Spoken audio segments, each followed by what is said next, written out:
Are you nervous about your first cruise, or maybe you've cruised before but it's been a while and now you're wondering if things have changed, if there's something you're forgetting, or worse, something nobody's warning you about? Well, this is the only video you need to watch before you board, because I'm going to walk you through everything I wish someone had told me before my very first cruise. Not just the obvious stuff, but the sneaky surprises, the rookie mistakes, and the real stories I've picked up along the way from cruisers who learned the hard way. Cruising can be one of the best experiences of your life if you know what you're doing. If you don't, you could end up stressed, embarrassed, or paying for things you didn't even realize weren't included. So, let's get started with something nearly every first-time cruiser misunderstands. Tip number 1, that $499 cruise isn't really $499. Not even close. I still remember the first time I saw that price, a full 7-night cruise for just $499. It sounded too good to be true, and in many ways it was. You see, that headline price, it's a starting point, not the total. I once spoke with a couple who booked that exact deal. They were thrilled until they got to the end of the cruise and realized their final bill was nearly $4,000. They weren't big drinkers, didn't go wild shopping, and hadn't upgraded to a suite. They just didn't know what they didn't know. They didn't realize that the price shown online doesn't include taxes and port fees, which can easily add $100 to $500 per person depending on where you're going. They also didn't factor in that the price is per person and always based on 2 people sharing the cabin. Then come the daily gratuities. Most lines automatically charge around $15 to $20 per person per day, so for a couple on a week-long trip, that's another $200+ or... And let's not forget Wi-Fi, which can easily cost you $10 to $30 a day depending on the package. Drinks, as we'll get to, are mostly extra. And what about those amazing shore excursions? They can range from $50 to over $200 per person per port. It's incredibly easy to spend money on board without even noticing, because everything gets charged to your cruise card until the very end. I call it the rule of 2.5. Whatever price you see when you book your cruise, double it, then add another half on top. That's usually the real ballpark figure you'll end up paying. It doesn't mean cruising isn't a good value. It absolutely can be. But going in blind? That's when things go off the rails. So if you're seeing those slick $399 or $499 deals floating around, just know that's not your total. Not even close. And trust me, it's a lot more fun to enjoy your cruise when you're not spending the last night staring at a bill you didn't expect. Tip number 2, motion sickness. What they don't always tell you, this is the number one fear I hear from first-time cruisers. What if I get sick? What if I spend the whole cruise with my head in a toilet? Should I pack 10 boxes of seasickness pills or just cancel the trip altogether? Let me put your mind at ease. Modern cruise ships are massive. We're talking floating cities, and they have stabilizers built right into the hull. These underwater fins use sophisticated sensors and hydraulics to actively counteract the rolling motion caused by waves, keeping the ship surprisingly smooth. Honestly, you're more likely to feel queasy on a small fishing boat than a modern cruise liner. Most people don't feel a thing. That said, there are moments when you might feel it, usually when the ship is sailing through open water on a windy night, or maybe if you've booked a cabin right at the front or back where the motion is strongest. Some people say they feel it more in the theater, others swear it's worse during dinner, although that might just be nerves. But here's the thing, no one tells you if you do feel a bit off, it usually passes quickly. Your body adjusts. Most people feel fine by the second day, sometimes even within a few hours. I met one woman who was so terrified of seasickness, she packed every remedy under the sun: patches, tablets, ginger chews, bracelets, you name it. She was fully prepared, and she never felt a single wobble. Meanwhile, her husband laughed it off, brought nothing, and ended up lying on the bed groaning through half the second day. That's just how it goes. If you're worried, come prepared, but don't let the fear ruin your excitement. Keep something in your bag just in case, but odds are you won't need it. And if you do, the onboard shops usually stock the basics. Cruising is meant to be relaxing. You'll feel the gentle sway now and then, but that's part of the charm. It's not like the Titanic. It's more like rocking in a hammock with an all-you-can-eat buffet 30 steps away. Tip number 3, cabin damage can cost you thousands. When most people book a cruise, they're focused on the fun, the balcony views, the unlimited food, the ports of call. They're not thinking, How much would it cost me if I spilled red wine on the carpet? But maybe they should be. Here's the thing about cruise cabins. They're clean, compact, and usually pretty sturdy. But if you damage one, you could be looking at a massive charge on your final bill. I heard about a family, lovely people cruising with their kids for the first time. On day 3, they left the balcony door open to enjoy the breeze while they had a little snack. Their 6-year-old accidentally knocked over a bright red fruit punch, which spilled all over the light-colored carpet. They did what any parent would do, tried to clean it with towels, patted it dry, and figured housekeeping would handle the rest. Well, the cruise line handled it all right. They were charged $1,700 for professional carpet restoration. Apparently, fruit punch stains require a full replacement if they can't be cleaned, and the replacement had to match the entire corridor. And that's not even the worst story I've heard. There was another passenger who packed duct tape for their luggage and for some reason decided to stick it to the wall above the bed to hang up a paper cruise itinerary. When they peeled it off at the end of the trip, it took the paint and part of the wall surface with it. $850 in damage fees for one strip of duct tape. Most cruise lines don't mess around when it comes to cabin upkeep. These ships are booked solid week after week. They can't afford downtime for repairs, so if something gets stained, scratched, or ruined on your watch, it's coming out of your wallet. Here's the best advice I can give. Be careful with drinks in the room. Don't bring messy snacks or markers if you're traveling with kids, and never ever stick anything to the walls. Also, if something does happen, tell your cabin steward early. If you try to hide it or pretend it didn't happen, that's when they get less forgiving. I'm not saying you have to treat your room like a museum, but if you wouldn't do it in a hotel or in someone else's guest room, don't do it in your cabin. Trust me, it's a lot more relaxing to leave the ship with good memories, not a surprise charge on your credit card. Tip number 4, don't pick the wrong cruise line or ship. This is one of those tips I didn't fully understand until I'd cruised a few times, and by then I'd already gotten it wrong. Because here's the truth, not every cruise is created equal. I once met a couple who had booked what they thought was a quiet, romantic anniversary trip. They didn't research the cruise line, didn't look into the ship, just saw a good deal and jumped on it. Turns out they had unknowingly boarded a 3-night sailing out of Miami during spring break. By the second day, they'd been caught in 3 pool deck dance contests, 1 conga line, and a nightclub foam party. At breakfast, they asked their waiter, "Is it always this loud?" He just smiled and said, "Welcome to Carnival." Don't get me wrong, that's not a bad thing. Carnival is known for being fun, affordable, and energetic. It's a great choice for families, groups, or anyone who loves a party. Their average passenger age tends to be lower, and the vibe is definitely lively. But if you're hoping for wine tastings and jazz music, you're going to be in for a shock. Each cruise line has its own personality. Some, like Royal Caribbean, cater to a broad range with innovative features like rock climbing walls and Broadway shows. Norwegian emphasizes freestyle cruising with flexible dining and a relaxed atmosphere. Princess often attracts a more mature crowd seeking a balance of relaxation and enrichment. Holland America is known for its classic cruising experience, appealing to those interested in longer itineraries and a refined ambiance. Even within the same line, ships can feel completely different. A newer ship might have skydiving simulators, robot bartenders, and even roller coasters. An older one might have a cozy piano bar and some shuffleboard. There's nothing wrong with either, but you've got to know what you want. Here's the best way to figure it out.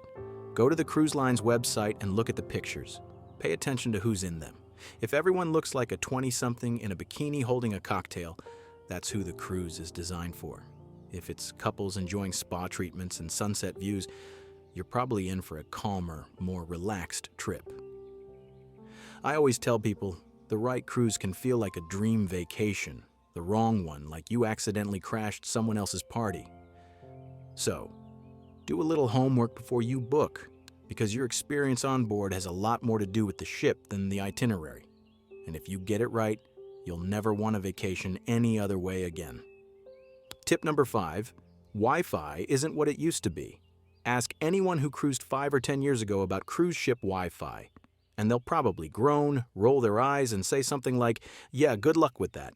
And they're not wrong. Back in the day, cruise internet was, well, tragic. We're talking dial-up vibes at satellite prices. You'd pay $20 a day just to check your email, and even that was a gamble. But here's the good news. Things have changed Kind of. A lot of cruise lines now use satellite systems like Starlink, and the difference is honestly impressive in most cases. These newer low Earth orbit satellites provide lower latency and higher bandwidth, meaning on some ships, you can actually scroll social media, message friends, even stream video. Now, notice I said some because not every cruise line or ship is caught up with the times. I've been on newer ships where the Wi-Fi was fast enough to upload YouTube videos, and I've also been on upgraded ships where it took 20 minutes just to open Google. The trick? You've got to know what you're buying. There was this poor guy on our last sailing who booked the basic internet package thinking he'd be able to zoom into a meeting. He didn't read the fine print. That package only allowed messaging and browsing. He tried to hop on his call from his balcony, looking all professional in a button-up shirt with board shorts. It froze 5 seconds in. By the time the screen unfroze, he had spilled his coffee, screamed at the seagulls, and said a few choice words that, let's just say, weren't exactly corporate. Friendly, not realizing his mic hadn't been muted the whole time. So, yeah, read the details before you buy an internet plan. And here's a little insider trick. If you're planning to use Wi-Fi on your cruise, buy it before you board. Most cruise lines offer a discount if you pre-purchase online. It's not massive, but hey, savings are savings. Another thing people forget, internet on sea days is usually slower. Why?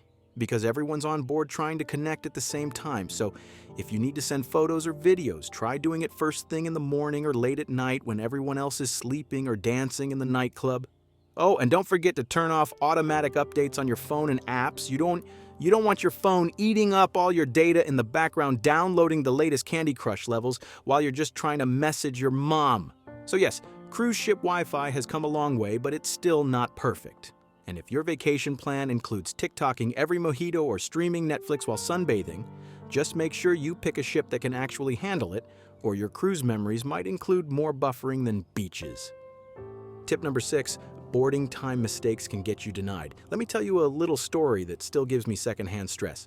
I once watched a guy, maybe mid-30s, looked like he ran straight from the airport, sprinting up to the terminal, dragging his suitcase, sweat pouring down his face. He waved his cruise documents in the air, trying to catch his breath, yelling, "Wait, I'm here!" But it was too late. The doors were closed, the agents had left the desks, and the ship was finalizing check-in. He had shown up 45 minutes before sail away, not check-in, sail away. He missed his cruise, and let's just say the next few days of his holiday were going to look a lot different than he'd planned. Now, here's the thing. Your cruise documents will tell you what time the ship is sailing, but that is not the time you should arrive. Most cruise lines require passengers to check in at least 90 minutes to 2 hours before the scheduled sail-away time. And they mean it. They close the boarding process early so they can finalize the passenger manifest, do head counts, handle security, and prepare to sail. Once those systems are locked in, they're locked in. There's no begging your way on board even if you're holding a fully paid ticket and your cabin is waiting. And no, they're not going to refund you. What's wild is how many people don't know this. I met a couple who thought, well, the ship doesn't leave until 5, so we'll grab a late lunch, do some shopping, maybe a massage. They rocked up around 4:15 with fresh smoothies in hand and got the surprise of their lives. But here's what's even sneakier. Some ships assign you a boarding time window, and that's different again from the final check-in cutoff. Your assigned boarding time helps space passengers out so things don't turn into a giant mob scene. If you show up too early, you might have to wait outside the terminal. If you show up too late, you might not get on at all. So, what's the move? Arrive at the start of your assigned check-in window and aim to be at the port a solid 3 hours before sail away just to be safe. Especially if you're flying in or driving a long distance. Because trust me, it's way better to be sipping a cocktail on the Lido deck, wondering when they're going to start the safety drill than standing outside a locked terminal holding your passport wondering if you can Uber to the next port. Tip number 7. Your cabin bathroom will surprise you. Let's talk bathrooms. Now, I know it's not the most glamorous part of your cruise, but trust me, you're going to want to know this before you step foot in your cabin. Cruise ship bathrooms are functional. They get the job done, but they are nothing like hotel bathrooms. The first thing you'll notice, they're small. I mean, really small. You open the door, take one step, and you've already hit the wall. And if you're traveling with your partner and you both try to get ready at the same time, good luck. You're doing a slow dance around each other, trying not to elbow anyone in the ribs, but the real star of the show, the one thing every first-timer talks about, is the toilet. It's not your average household flush. It's not even what you'd find on a plane. It's more like a miniature vacuum engine hiding in your bathroom wall. You press the button and whoosh! It sounds like the ship just launched a missile. It's loud, it's dramatic, and it will scare you the first time. I once talked to this guy who said he literally jumped the first time he flushed. He thought something broke. His wife thought it was part of the emergency alarm. They called guest services to ask if they did something wrong. Nope, just a normal flush. And don't even think about flushing anything other than what's supposed to go in there. Not tissues, not wipes, not makeup pads. The plumbing on cruise ships is very sensitive, and the last thing you want is to be that person who clogs the entire hallway sewage system. It happens more often than you think. One poor woman flushed a cotton ball and ended up getting a visit from engineering. They had to take the panel off the wall. It was a whole thing. Now, the shower, it's like washing yourself inside a phone booth. It usually has a curtain, not a door. And that curtain will absolutely try to cling to you like it's been abandoned at sea. There's no escape. You move one way, it follows. Turn around, and it's somehow wrapped around your leg. Some cruisers even pack shower curtain clips just to keep it from attacking them. But here's the good news. They're clean, they're well maintained, and the water pressure is usually decent. You'll adjust quickly, but just don't expect luxury spa vibes. Expect efficient with sound effects. And hey, by the end of the week, that terrifying toilet flush becomes weirdly satisfying. Tip number 8, your cruise card is your wallet. Now, if you're used to traveling with your wallet or handbag everywhere, this part of cruising might feel a little weird at first because once you step on board, your cruise card becomes everything. It's your room key, it's your credit card, it's your ID to get on and off the ship. It's what you show at restaurants, bars, casinos, even when you pick up towels by the pool. Forget it in your room? You're in for a long walk back, and here's where things get interesting. Because since everything is charged to that little card, it's dangerously easy to lose track of what you're spending. You don't see receipts piling up or cash leaving your hand, just a tap here for a drink, a swipe there at the gift shop, and maybe a cheeky flutter at the casino. I once met a guy who didn't realize the arcade charged to the cruise card. He let his 10-year-old loose with it one afternoon. 2 hours and 9,000 claw machine attempts later, they had racked up over $300 trying to win a stuffed avocado. They didn't even get the avocado. So, yes, the card is convenient, but don't treat it like it's free money. You'll get the full bill on your last night, and if you're not paying attention, surprise! These days, some cruise lines are replacing cards with medallions or wristbands. Princess has these smart medallions that let your room unlock as you approach. Virgin Voyages gives you a sleek bracelet that does it all. Either way, you'll still want to keep it on you and keep it safe.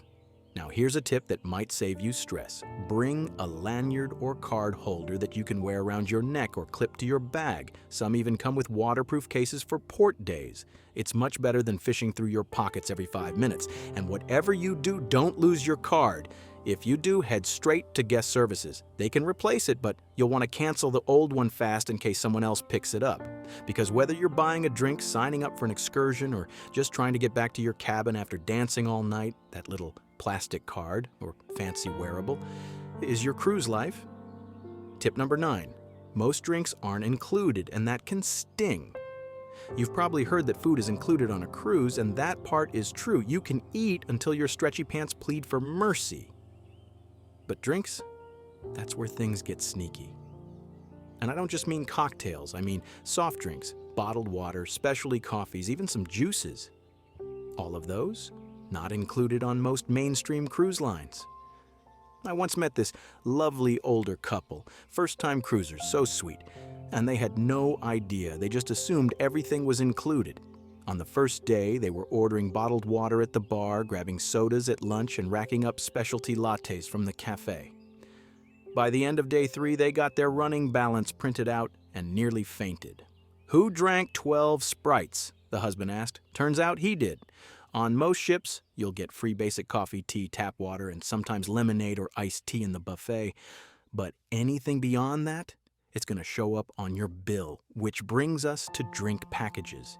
These sound amazing, right? Pay a set fee, drink whatever you want. Unlimited pina coladas, count me in. Well, hold on a second. Drink packages come with strings attached. Some cruise lines require everyone in your cabin to buy the package if one person does. So, if you want it but your partner doesn't drink, tough luck. You're both paying, and they're not cheap.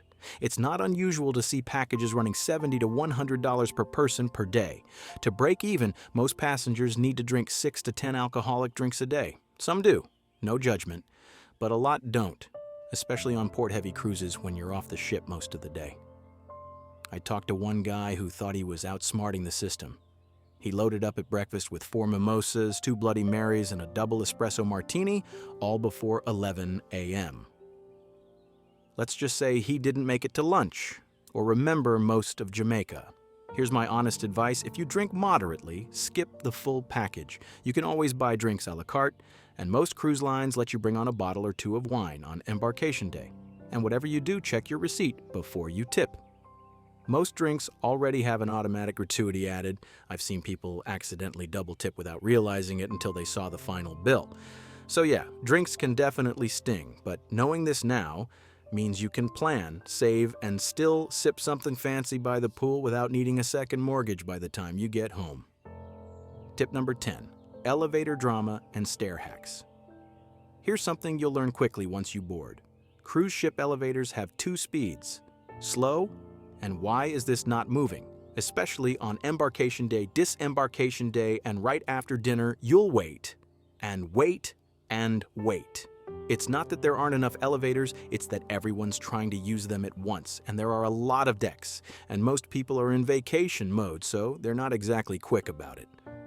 I once saw a kid hit every single button on the way down from deck 14. His mom was mortified.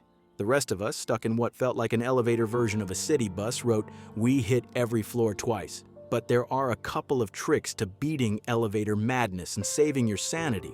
First, avoid the midship elevators if you can. They're always the busiest because they're closest to the action, the atrium, the main dining rooms, the shows. Instead, head toward the aft, the back, or forward, the front elevators. They're usually much quieter, and you'll get where you're going faster. Second, if you're only going up or down a couple of decks, take the stairs. Trust me, it's usually faster, and you'll feel a tiny bit better about hitting the buffet 3 times a day. And if you're on a ship with 15 plus decks and your cabin's on deck 6, think of it as built-in cardio. Now, disembarkation morning? That's when things get truly wild. Everyone's trying to get off the ship at the same time with suitcases. Elevators get packed, people get cranky, it's chaos. I saw this poor woman with 2 huge bags and a toddler in a stroller trying to get from deck 9 to the gangway on deck 3. The elevators were full every time they opened. She ended up carrying her stroller and luggage down 6 flights in heels. Don't be that lady. If you can manage your luggage, consider walking it off early. If not, just be patient or enjoy one last coffee while the rush clears out. And a quick etiquette note, always let people exit before you enter. It sounds obvious, but you'd be shocked how many people try to muscle their way on without letting others off first. It's not a race unless you're late for trivia, in which case, fair enough. Bottom line, the stairs are your friend. The side elevators are a secret weapon, and avoiding peak elevator traffic might just save your mood and your knees. Tip number 11, luggage. Bring it all, but should you? Here's one of the best things about cruising compared to flying. There are no luggage fees. You can bring 2 bags, 5 bags, your grandma's steamer trunk, and no one at the cruise terminal is going to weigh it or slap on a penalty fee, but just because you can bring it all doesn't mean you should. I once met a solo traveler who brought 3 full-size suitcases, a carry-on, and a garment bag for a 5-day cruise. She told me, "Well, I didn't want to decide outfits at home, so I brought options." Fair enough. But then came disembarkation morning. The elevators were jammed. She tried to carry it all down 5 decks using the stairs. By deck 2, she'd lost a sandal, nearly took out a guy in front of her, and had one bag literally roll itself into a corner and give up. So yes, overpacking is a very real thing. Here's the thing most people don't think about.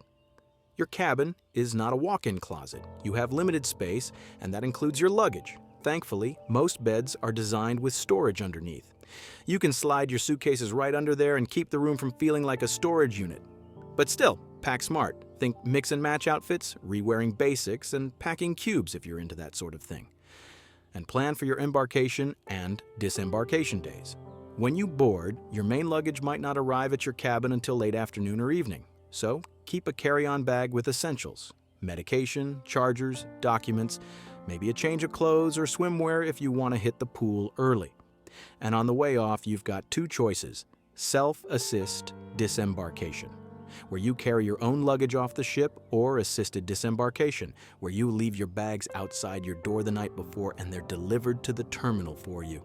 Self-assist disembarkation sounds tempting until you're hauling a 50-pound suitcase down a staircase in flip-flops while trying not to spill your travel coffee mug. So yes, bring what you need, but remember there's laundry on board, there's storage under the bed, and no one cares if you wear the same dinner shirt twice, except maybe the guy in the photography section who will catch it in your pictures, so rotate wisely.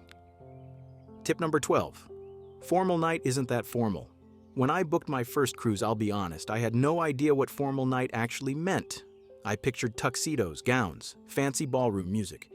I imagined myself in a rented James Bond suit holding a martini while whispering, "Shaken, not stirred," to the bartender. Spoiler alert, that's not what happened. On most mainstream cruise lines like Royal Caribbean, Carnival, Norwegian, formal night is more like, "Please don't wear your gym clothes night." Sure, some people go all out. I've seen couples dressed to the nines, matching black tie outfits, heels that could double as weapons, and sequins that sparkle like a disco ball under the dining room lights. And hey, if that's your vibe, go for it. You'll look amazing in your photos. But if you're not into that, you'll still fit in just fine. For guys, a collared shirt and slacks is more than enough. A blazer if you want to look sharp. Ladies, a nice dress, jumpsuit, or even a dressy blouse and pants. It's basically like dressing for a nice dinner out, not the Oscars. Now, things you shouldn't wear: baseball caps, flip-flops, ripped jeans, swimwear. Yes, someone always shows up in one of those. No, they're not turned away, but they do get that look from every table they pass. There's also something oddly charming about how many couples use formal night as date night. You'll see people holding hands, toasting over lobster tails, and posing for those cheesy but awesome cruise portraits in front of backdrops with waves or staircases or sparkly curtains. I remember talking to a couple who had been cruising together for over 20 years. They said they always bring one formal outfit each, same ones every time, and every cruise they take a photo in the same pose. They had a full wall of them at home, one from every ship, same pose, same outfit, just a little older and a little happier in each one. So no, formal night isn't scary. It's fun, it's optional, and it's a great excuse to look nice, take a few photos, and enjoy a meal that feels just a little more special. Unless you're the guy who thought formal meant wearing his tuxedo t-shirt. Bold move. Honestly, respect. Hey, before we get to the last two, I just want to say thank you. Seriously, if you've made it this far into the video, it means a lot. I know there are so many cruise videos out there, and the fact that you're still here watching this one, it really does mean the world to me.